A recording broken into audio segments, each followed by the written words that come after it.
आप सभी को प्यार भरा नमस्कार। स्वागत करती हूँ आप सभी का अपने YouTube चैनल भक्तिसार फ्रॉम देवभूमि में।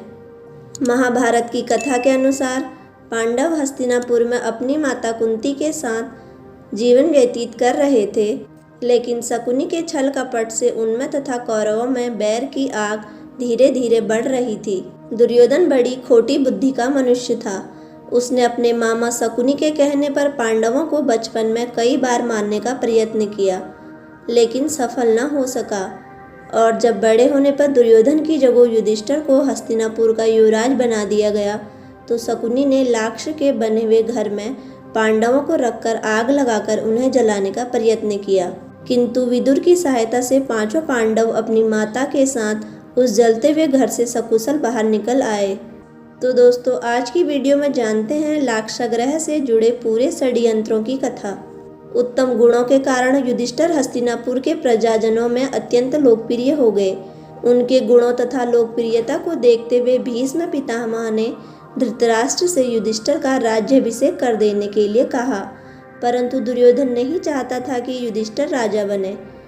अतः उसने अपने पिता धृतराष्ट्र से कहा, पिताजी, यदि एक बार युधिष्ठिर को राज सिंहासन प्राप्त हो गया तो राज्य सदा के लिए पांडवों के वंश का हो जाएगा और हम कौरवों को उनका सेवक बनकर रहना पड़ेगा। इस पर धृतराष्ट्र बोले, वत्स दुर्योधन, युधिष्ठिर हमारे कुल की संतानों में सबसे बड़ा है, इसलिए इस राज्य पर उसी का अधिकार है। फिर भीष्म तथा सारी प्रजा भी उसी को राजा बनाना चाहती है। हम इस विषय में कुछ भी नहीं कर सकते। धृतराष्ट्र के वचनों को सुनकर दुर्योधन ने कहा, पिताजी, मैंने इसका प्रबंध कर लिया है, बस आप किसी तरह पांडवों को वर्णावत भेज दीजिए। उधर दुर्योधन ने पहले से ही वर्णावत में पांडवों के निवास के लिए पुरोचन नामक शिल्पी से एक भवन का निर्माण करवाया था, जो कि लाख, चर्बी और सूखी घास जैसे अत्यंत ज्वलनशील पदार्थों से बना था। दुर्योधन ने पांडवों को उस भवन में जला डालने का षड्यंत्र रचा था। धृतराष्ट्र के कहने पर युधिष्ठिर अपनी माता तथा भाइयों के साथ वर्णावत जाने के लिए निकल पड़े। उधर दुर्योधन के षड्यंत्र के विषय में विदुर को पता चल गया, तो वे वर्णावत जाते हुए पांडवों से मार्ग में मिले तथा उनसे बोले, देखो, दुर्योधन ने तुम लोगों के रहने के लिए वर्णावत नगर में ज्वलनशील पदार्थों से एक भवन बनाया है, जो आग लगते ही जल उठेगा। इसलिए तुम लोग भवन के अंदर से वन तक पहुँचने के लिए एक सुरंग अवश्य बनवा लेना, जिससे कि आग लगने पर तुम लोग अपनी रक्षा कर सको। मैं सुरंग बनाने वाला कारीगर चुपके से तुम लोगों के पास भेज दूंगा। तुम लोग उस लाक्षागृह में अत्यंत सावधानी के साथ रहना। इसके बाद वर्णावत में युधिष्ठिर ने अपने चाचा विदुर के द्वारा भेजे गए कारीगर की सहायता से गुप्त सुरंग बनवा लिया। पांडव नित्य आखेट के लिए वन जाने के बहाने अपने छिपने के लिए स्थान की खोज करने लगे। कुछ दिन इसी तरह बिताने के बाद एक दिन युधिष्ठिर ने भीम से कहा, भीम, अब दुष्ट पुरोचन को इसी लाक्षागृह में जलाकर हमें भाग निकलना चाहिए।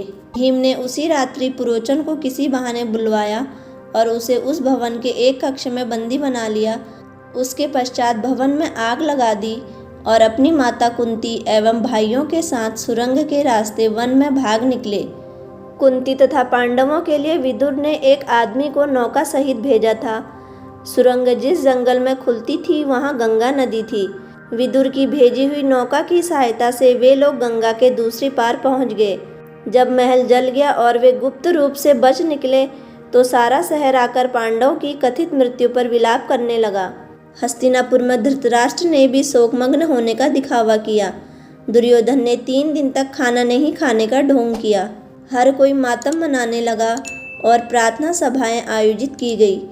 पांडवों और कुंती ने उस आग को एक दुर्घटना की तरह दिखाने के लिए हर संभव कोशिश की थी, परंतु मामा शकुनी सहित कौरव और उनके मित्र नहीं जानते थे कि उनके दुश्मन यानी कि पांडव अब भी जीवित हैं। तो दोस्तों, आपको हमारी वीडियो कैसी लगी, प्लीज़ कमेंट बॉक्स में अपनी राय ज़रूर दें और इसी तरह की वीडियो देखने के लिए हमारे चैनल को लाइक, शेयर और सब्सक्राइब ज़रूर करें। धन्यवाद।